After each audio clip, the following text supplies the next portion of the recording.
Welcome to episode 6 of Under the Plate. Since August, we've covered the ending of Final Fantasy VII Rebirth in its entirety across 3 separate videos, and even produced 2 videos surrounding part 3 of the remake trilogy. We'll have plenty more on that in the future, trust me, but today, we're shaking things up a bit and trying out something new for the series. The weapons are some of the most beloved creatures throughout the entirety of Final Fantasy VII and its relevant spin-offs. Acting essentially as massive kaiju, these beasts protect the planet when a grave threat of danger arises. To date, we've seen a total of 7 major weapons appear throughout the compilation, with even more like the baby weapons in Final Fantasy VII Rebirth appearing. Today, we're going to sit back and rank each of the weapons based on their role in the story, their appearance, and more. As Under the Plate continues, we'll continue to experiment with new content ideas to keep bringing new and exciting things to the series. Let us know in the comments what you think of today's episode, and we'll consider your feedback for the future. With that being said, let's dive in and rank each of the weapons.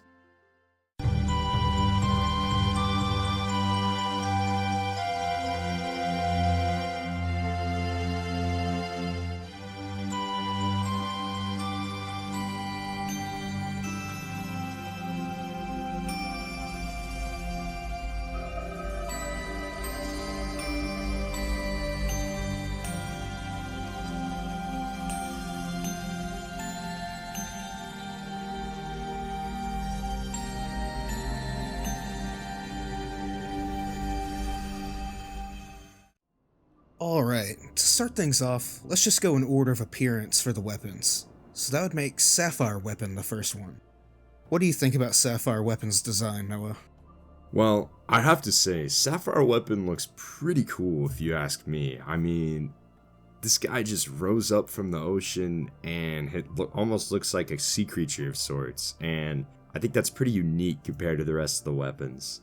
Yeah, I think he might be the actual only weapon that might not be able to go onto land, because looking through some art, it doesn't look like he has really any feet or anything to go on land with, and we don't even know if it can fly like the other weapons.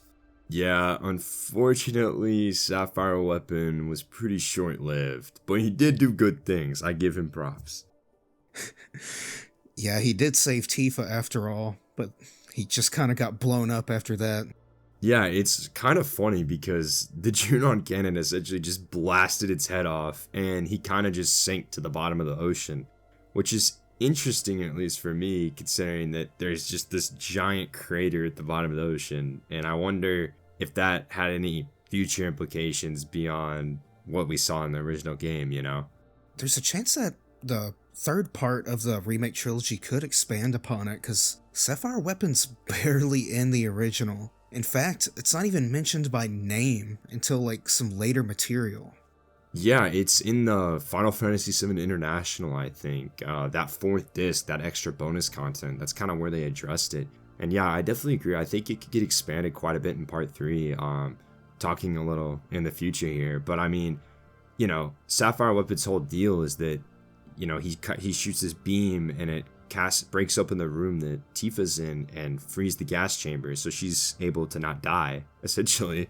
I'm interested if that action of his might have been influenced by Tifa's newfound connection to the baby weapons we saw in Rebirth, but that's kind of something I think we'll have to see and can't really, unfortunately, take into consideration with what we know about Sapphire Weapon for now.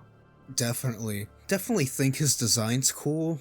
Unfortunately, we don't really get to fight him or see it much. It just kind of shows up, you get this big PS1 FMV, and then it just gets killed. Where would you rank it? I'd say the cool design kind of helps it, you know, definitely get out of D tier. And I'd say even the stuff it does in the story should put it above C tier personally. But the fact that it just doesn't do much, maybe it does belong in C tier? What do you think? I mean, I think he saved Tifa, so he should be an S, but I'm gonna probably just say C. And realistically, to back that up, again, really cool design. Obviously the best weapon, jokes for doing what he did. But I do think that Sapphire Weapon, the fact that we don't get to fight him on like every other weapon, can't really rank him higher than C, unfortunately. And if he was in the story for a little longer, maybe we could. But I'm going to have to put my biases aside, and I'm going to have to say I think he belongs in C tier. But of course, I'm open to discussion for any higher. I think C tier is a pretty good fit for him. Cool design, but he's only there, like, very briefly. Alright, so Sapphire Weapon, C tier. Alright, next up on the docket is Ultimate Weapon. And this is a really interesting one. So, let's recap for our viewers here. So, Ultimate Weapon is the one that comes out of the North Crater along with the others, but he comes and attacks Mediel and is actually the reason that the ground cracks open and Tifa and Cloud fall into the live stream. So, he definitely plays a big role, and you do get to fight him, which is a plus compared to Sapphire Weapon. So he has to go above Sapphire for me. I definitely agree.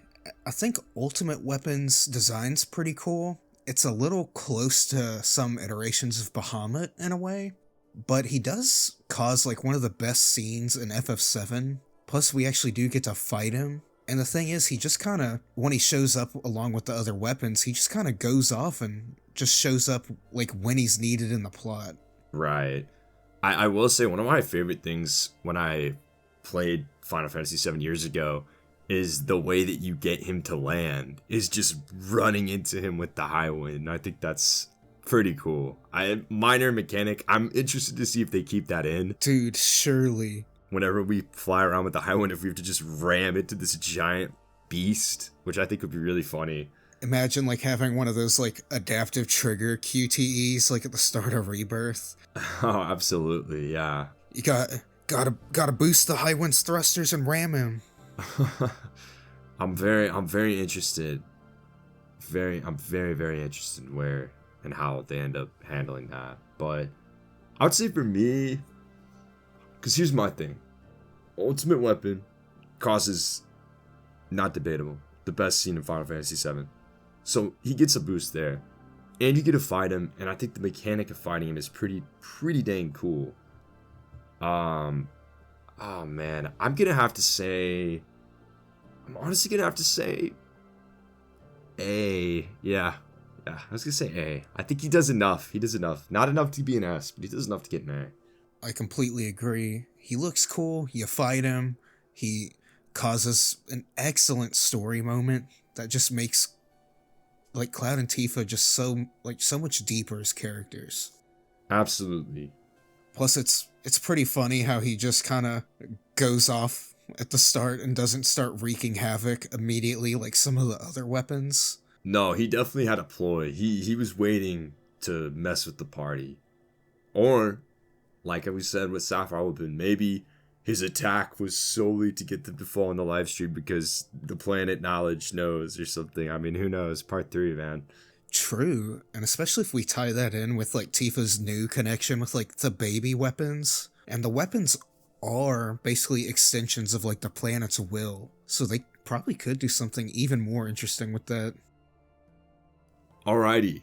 Third on the list, we've got Diamond Weapon. And this is an interesting one. And I'd argue probably one of the ones that has a lot of involvement in the story, right?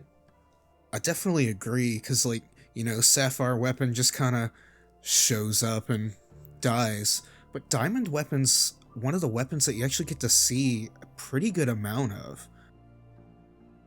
Yeah, no, absolutely. And I gotta say, like, one of my favorite memories of Final Fantasy VII is just flying over with the high wind and seeing the Diamond Weapon just slowly walk in the water towards Midgar. It's super cool and pretty menacing, honestly.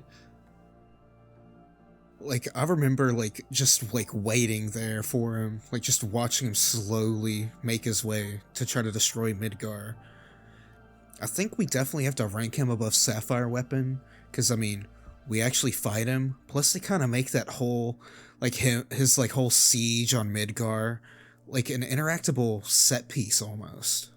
Absolutely. I really do like Diamond Weapon, and unfortunately the fight at the end, whenever you fight with the party, is pretty anticlimactic, so that does take off some points for me, but that whole build-up with that being the real first, like, oh my gosh, like, what's happening with this weapon? He's marching, he wants to destroy the city. I think that adrenaline rush you get is really hard to beat with a lot of these other weapons. Definitely. I think Diamond Weapon probably has like the most interactivity in a sense compared to the other weapons. Right, no, 100%. On his design, I think it's very cool looking. It almost has like a bit of a beetle thing going, but it also kind of makes me think of a car. Almost like a weird Michael Bay transformer in a way. Yeah, no, he's very interesting, and I maybe am misremembering this, but I'm pretty sure that like his shoulders open up, right? And you have projectiles that shoot out. Yeah, almost like Sin from FF10. Yeah, it's pretty cool, man. I also like that he's kind of modeled like a dinosaur, like a prehistoric beast almost. And sure, the other ones are too, but like, I mean, what even is Emerald Weapon? I don't know. That's a great question. So, because like, yeah, you can look at Sapphire Weapon and like that's some kind of sea creature, because even in some of the drawn art, he kind of has like some slimy looking tendrils or tails almost. And then Ultimate Weapon's basically just a dragon. I think Diamond Weapon's like the first like really, what is that? Where it's like this thing from the planet almost seems alien in a way. 100%. And that really does a good job of intertwining it with the story, because it really does seem like this otherworldly creature that like shouldn't be there in the world. And that draws a bunch of interesting parallels to things like Genova and Nagi. I think it enriches the world in a way, even solely off of its design. I couldn't agree more. I honestly, I might be inclined to put Diamond Weapon in S. I don't know. Or A. I'd say probably A, especially since you mentioned like part of his battle being a little anticlimactic, but just everything surrounding him is pretty good. He's probably one of my favorite weapons. I think A is suitable. That's completely fair. Yeah, Diamond Weapon is more of like, here's a cool set piece, we get to have these FMVs in this fight. I definitely agree. And I'd put him, I'd put him below Ultimate Weapon too, only because his role in the story is not as significant. Alright, up next is Ruby Weapon. I think this is really the part of the list where things start getting weird, because like, okay, yeah, Ruby Weapon emerges from the crater with all the other weapons, but kind of just has zero involvement in the story. It's an extra super boss, essentially. Yeah, and I'll be honest, like, I really don't know or like what's going on with Ruby Weapon. It almost looks like a human, a little deformed. I don't know. You fight him in the desert, right near the gold saucer, which, I'll be honest, and we're not taking this into consideration to be fair, but I cannot imagine fighting this sucker in the desert outside the gold saucer in Rebirth. Like, what? Yeah, because these things are supposed to be significantly bigger than the High Wind, and you can... Yeah, the gold saucer's huge when you stand next to it in Rebirth, but it's like, this thing is probably about the size of this gold saucer. Yeah, I'm really not sure what they're going to do with that, to be honest. But, back on Ruby Weapon, it just really doesn't have any involvement. It's just there. And I also kind of just think that the design is kind of whatever. Like, it's not cool, but compared to the other weapons, I'm kind of just torn on it. Yeah, I do think it has a bit of goof factor to it. With an extremely menacing face, it probably has like the angriest face of any of these weapons. But then it has like these goofy, long Donkey Kong arms.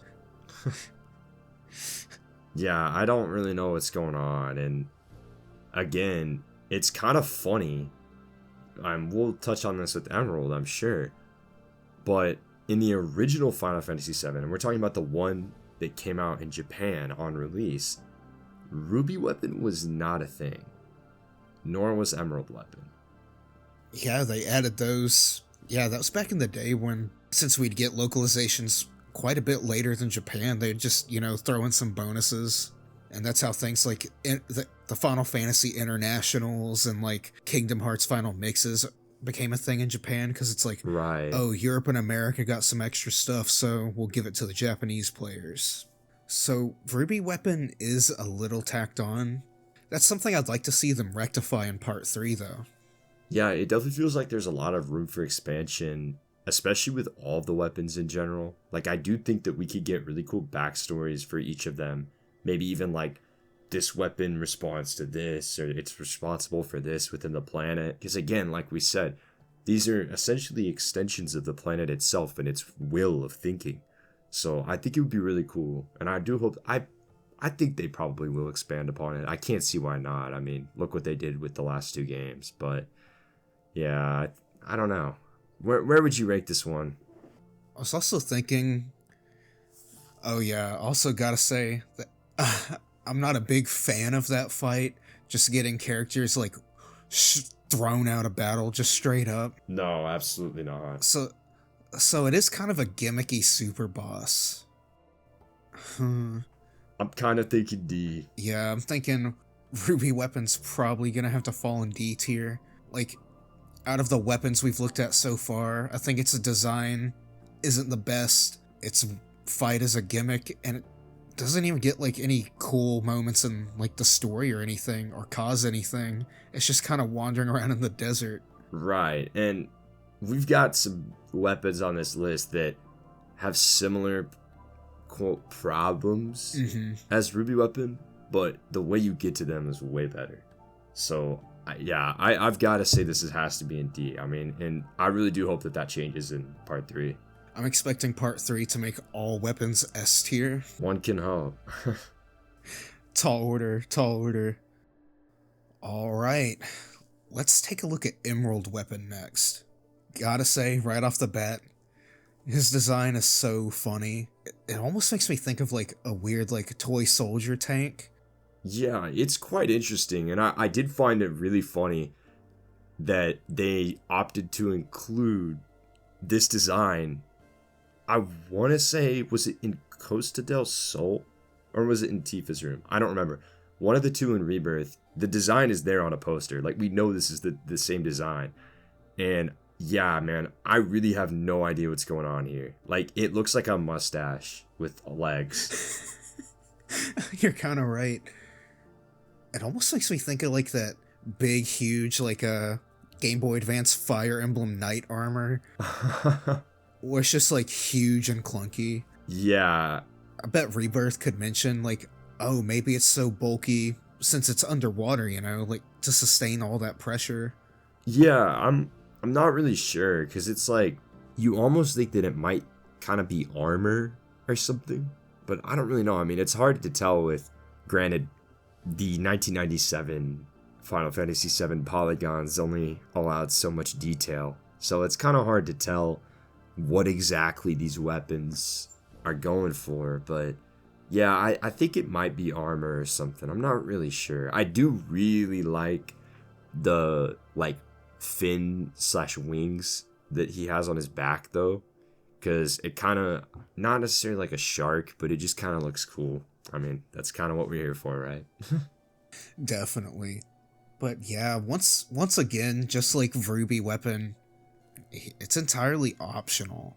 Although, like you said when we were talking about Ruby Weapon, it is more interesting to get to. Like, it's in a completely like kind of newish area. You have the submarine. Yeah, and I think that definitely gives it points for me, because you've got the submarine, which, let's be real, is pretty cool, and largely is a big portion of the reason you have that is to fight Emerald Weapon, right?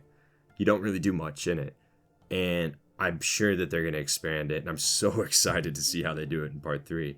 But I think the fact that you have to go underwater, under this, giant world, and go through all these caverns and twists and turns to find this super boss is pretty cool, and I'm so excited to see how they do this in part 3.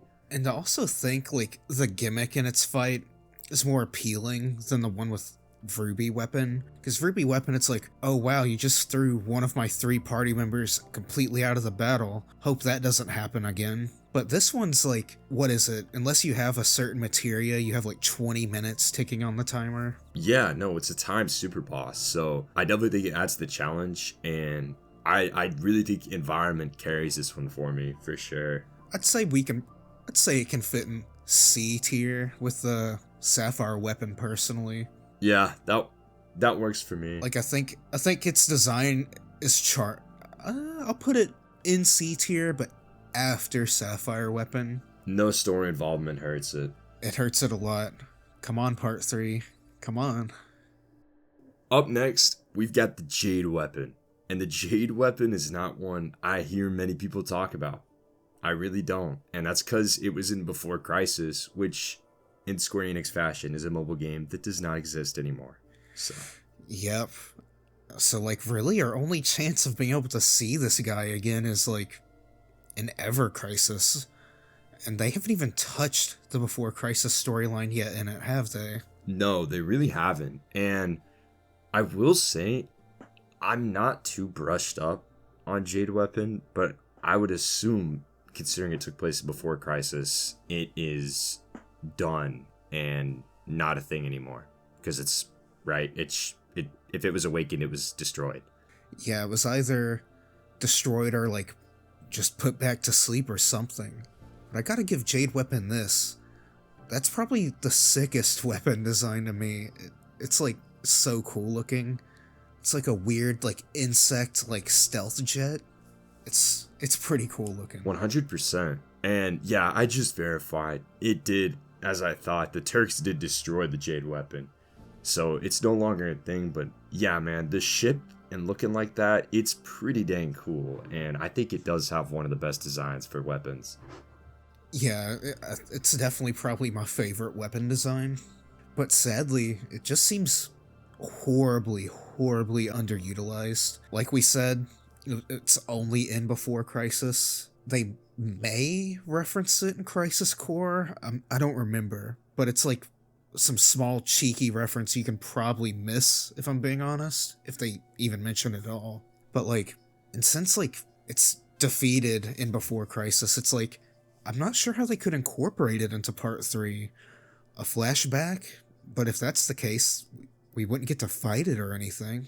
I really don't see them incorporating it at all. I'd honestly be surprised if they mention it, unfortunately. But I will say, like, for design alone, I would probably put it in B tier. And it does have legitimate story involvement. Yeah, it's important to the backstory of Final Fantasy VII, and it's just, God, it's so sick looking. Yeah, it's like it almost looks like an insect, like a dragonfly or something. It almost makes me think of basically, it's just reminding me, we need Nomura back on doing way more monster designs. Truth. Because, like, this stuff like this, Kingdom Hearts, man just doesn't know how to not make fire. And that's where he started.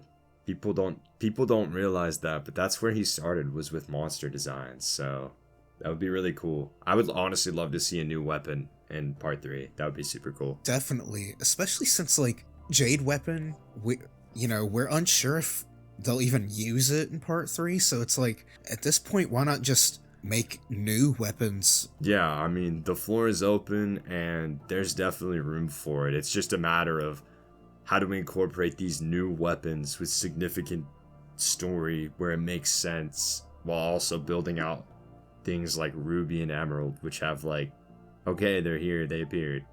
Yeah.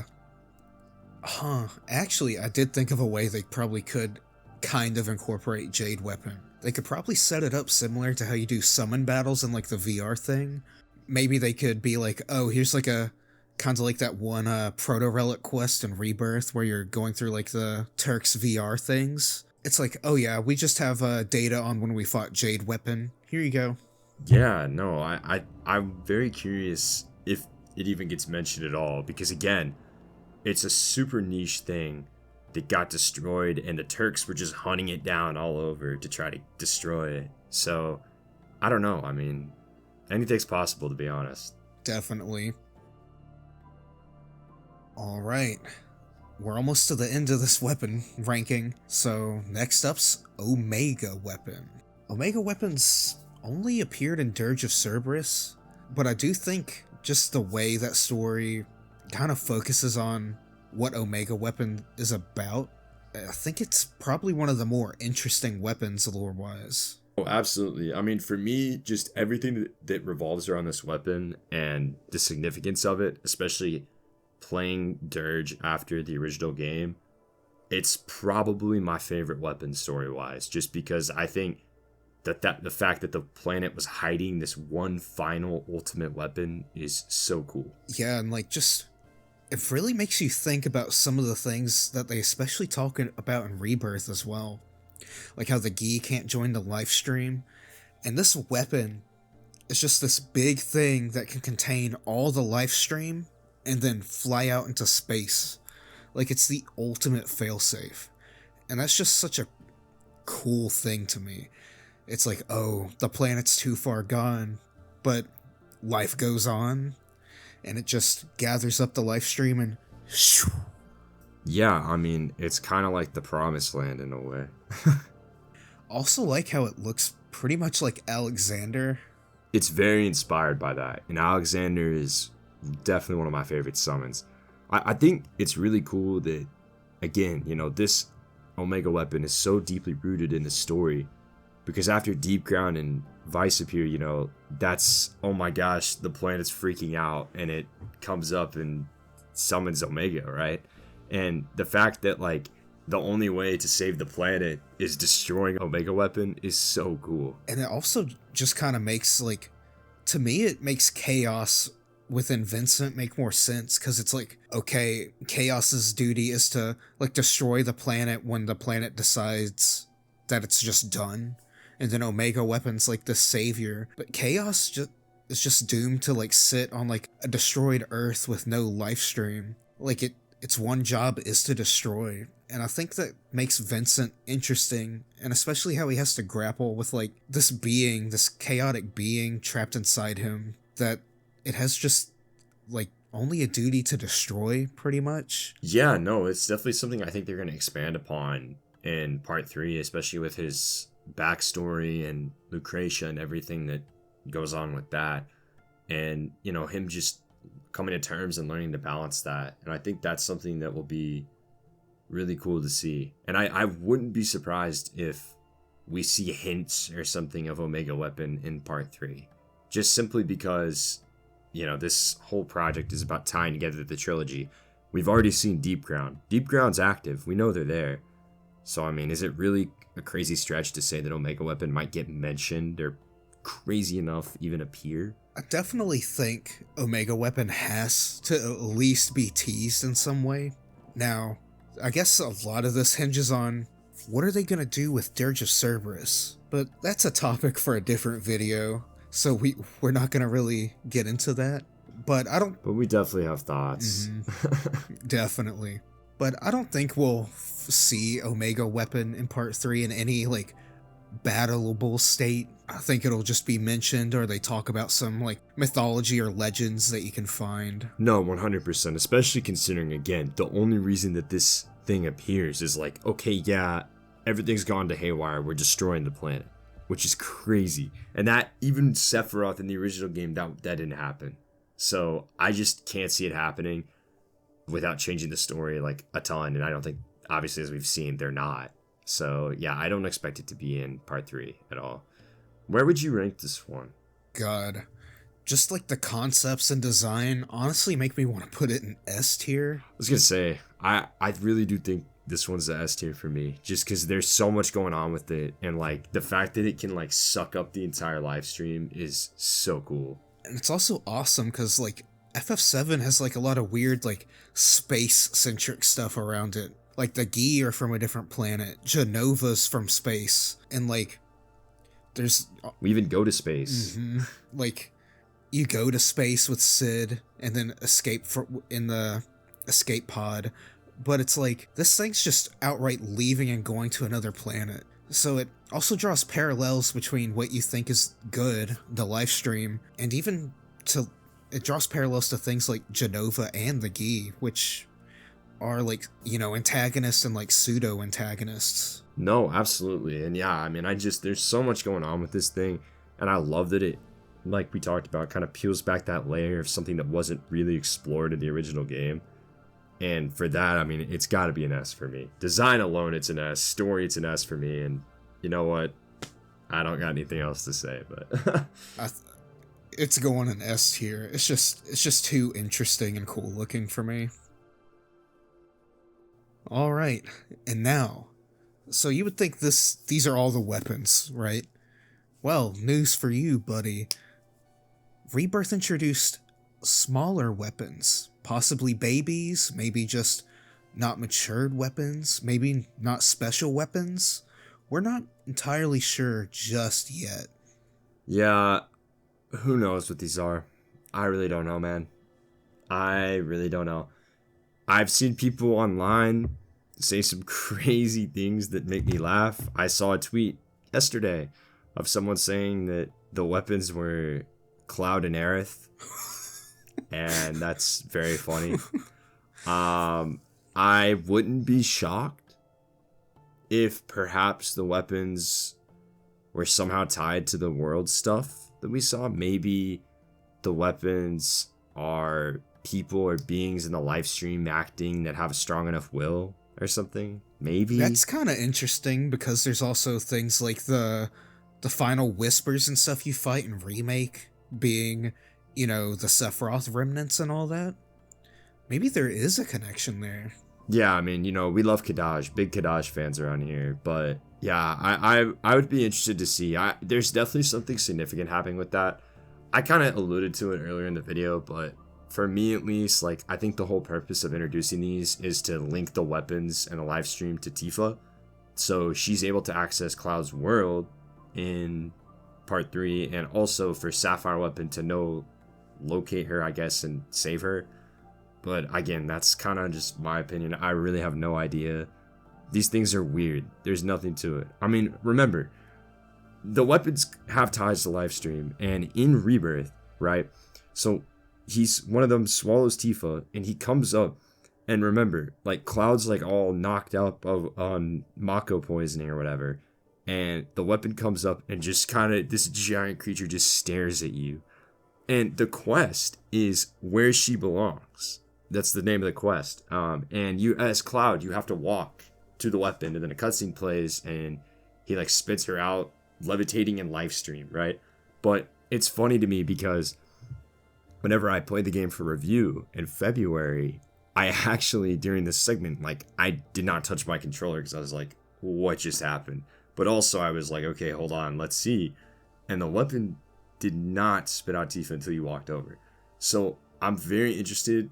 Like, obviously an intelligent being did not put Tifa, like, release her from the live stream materia orb until Cloud was there. So is that the planet knowing that they need to be together to help save the planet? I don't know, but it's definitely interesting. Like, there's so much intrigue with these weapons for me, but I really could not tell you what the development team is thinking. I don't think anyone can. I'm also wondering if they're going like a Xenoblade 2 route where it's like, oh, these little weapons are gonna grow into bigger weapons. So I wonder if it's like, so we see like at least 2 of these little guys within Rebirth. Right. And I understand what you're saying, because yeah, that would make the most sense, right? That these are kind of like larva weapons or something, right? Mm-hmm. I don't know. It's so interesting because it's like, yeah, and the funny part is that they're not the same, because if you look at them, one has like hints of blue on its fins, and the other one has hints of pink. So they're 2 distinctly different weapons. So I almost wonder, maybe that's Ruby, maybe that's Sapphire. Yeah, that's what I was gonna say. I was like, what if like the one housing Tifa is like Sapphire Weapon, and big in brain. That's big brain in stuff. a way like comes back and saves her just to get its head blown off. That would be very poetic. That's big brain stuff. I honestly wouldn't be surprised. Like, maybe the larva weapons just swim around at the live stream, and whenever the planet needs them, maybe it channels the energy into their materia core, and it basically and evolves like a Pokemon or something. Right. Now, granted, let's be clear, there are not any trademarks for evolution, so I don't think Square Enix will get in trouble like Power World, but yes, like Pokemon.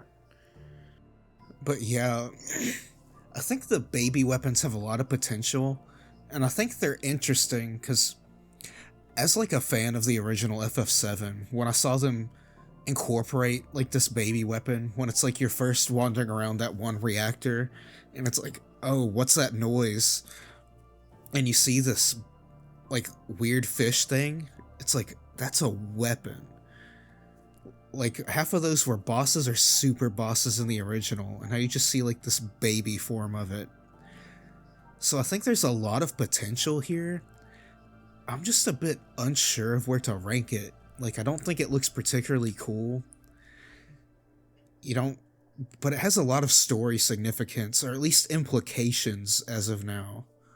Yeah, it's kind of a hard one to rank because, like, I would say out of all of the ones we've ranked, like Ruby Weapon, Emerald Weapon, and I would say it's maybe even more story significant than Sapphire Weapon at this point, just in terms of what it's done and what we believe will happen.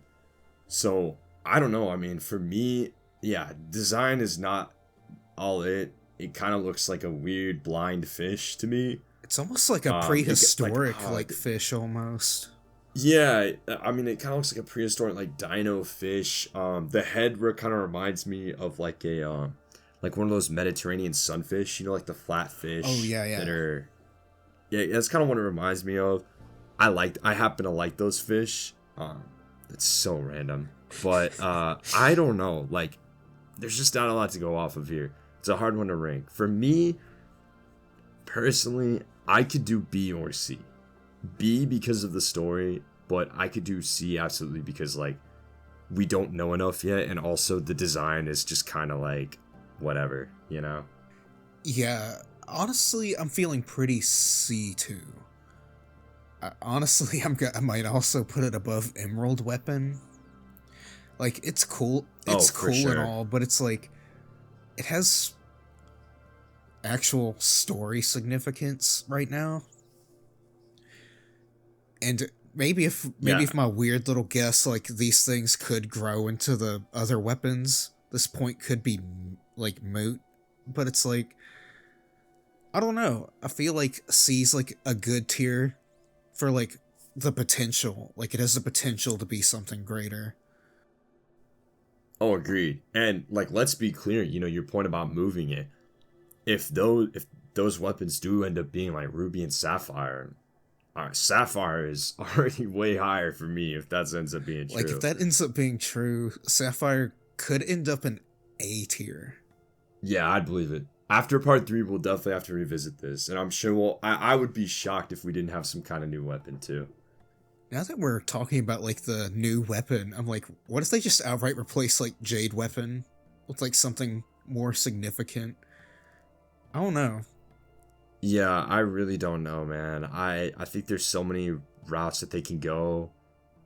And personally, I would love to see a new weapon, but I also, let's assume that the Sapphire and Ruby weapon are those little larvae. Like, I would much rather them build out and have each of these weapons have a significant role in the story. Definitely. Than have them be like it was in the original. And I can't even imagine these poor animators on these fights, man. Oh my gosh. Oh god. Prayers are up. Cause like, yeah, like, I honestly doubt like Omega weapons gonna show up in Rebirth or part 3. Just cause like, it's not really important in the timeline until Dirge of Cerberus. It's important for the lore, but not events. But I think you're right.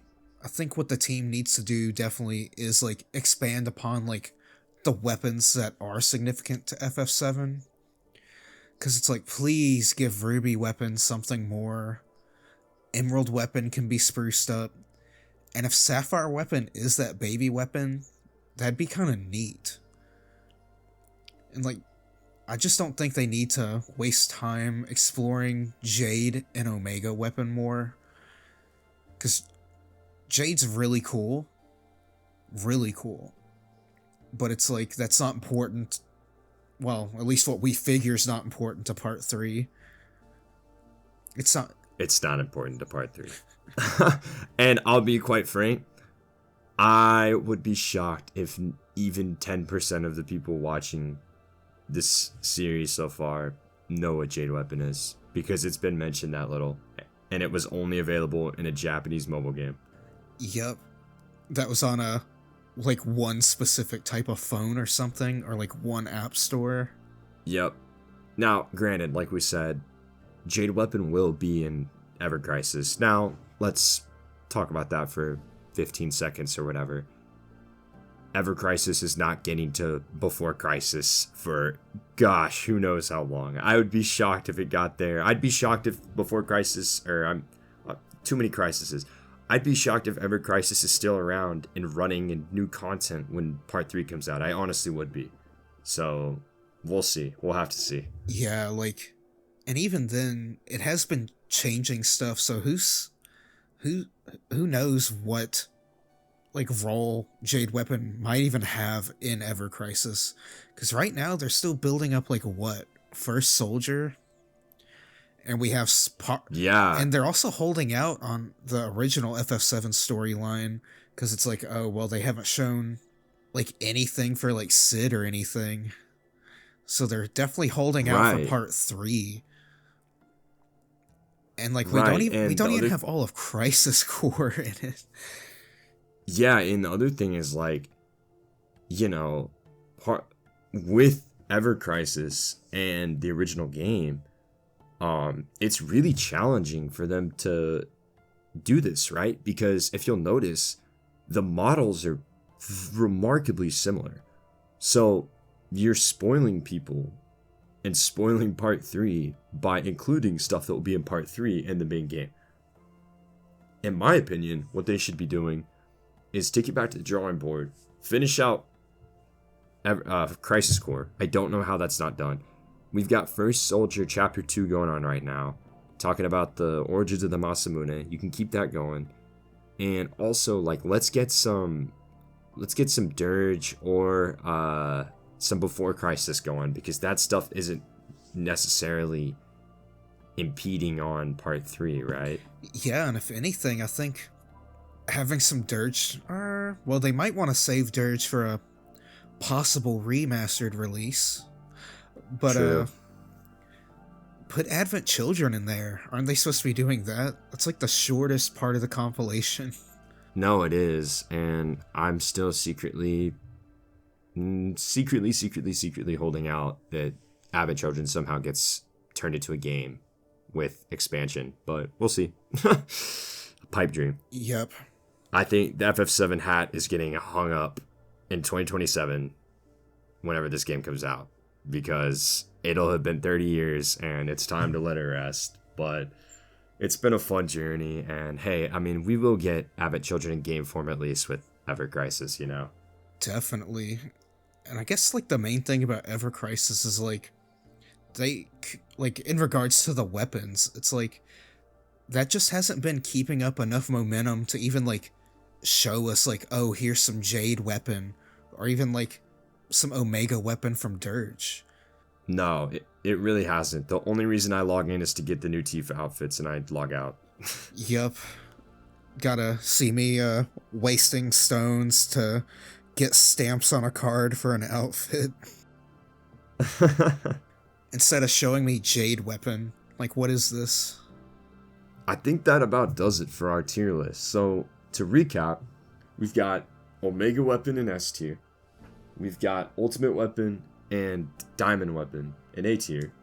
We've got the infamous Jade Weapon that you probably had no idea about in B tier. You've got Sapphire Weapon in C tier. You've got the baby weapons in C tier. That's what we're calling them. You've got Emerald Weapon in C tier. And at last you have Ruby Weapon, oh poor Ruby Weapon, in D tier. And I'm pretty solid with that. How do you feel, Payne? I'd say I'm pretty solid with it too. I do feel bad for Ruby Weapon, but it's just, I don't think it looks as cool. I don't think its fight is as interesting. And it just has no significance to the story right now. No, it really doesn't. And of course, like we said, these things can all change with Part 3. I mean, we haven't seen any of the weapons except for the, quote, baby weapons yet. So, who knows? We're definitely looking forward to it, and I'm definitely thinking this is something we'll probably revisit after part 3, because this series will definitely be going on then, trust me. And with that, thank you so much for watching episode 6 of Under the Plate. Again, we welcome your feedback. We'd love to hear what you thought of this episode in the comments. What do you think of the new format, and what would you like to see in the future? And we'll be happy to take that into consideration. Thanks so much for watching again, and be sure to stay tuned right here at Final Weapon for more Under the Plate episodes every day of the month with the 7, more Final Fantasy content, and all the latest news, reviews, and more.